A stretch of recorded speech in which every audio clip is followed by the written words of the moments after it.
Even more so than high school. You guys have clubs here? Yeah. Clubs? How many clubs do you have? A lot, like 30?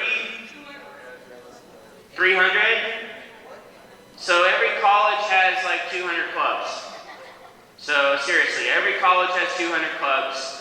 No matter what weird and wacky thing you are into, there are 20 people at your college who know way more about it than you do and who want to hang out. For example, the radio station. So this radio station, I had 2 radio shows here. One was where they were both kind of like interviewing people. So I find the coolest people I could get and tell them to come down to the radio station, and I ask them a bunch of questions.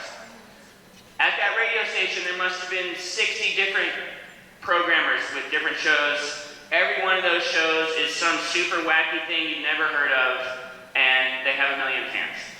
So you don't have to have a radio show, but you could do any number of other awesome things.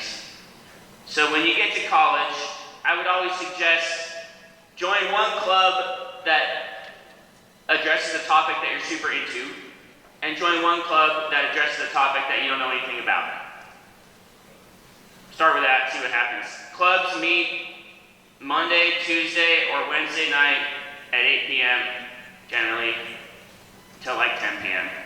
So when you're planning your life, take that into consideration. By the way, if you have comments or questions or beefs, just shout them out. All right, so you should go to college if you want to do cool stuff, because every single thing that is cool that comes to your new town will pass through your college.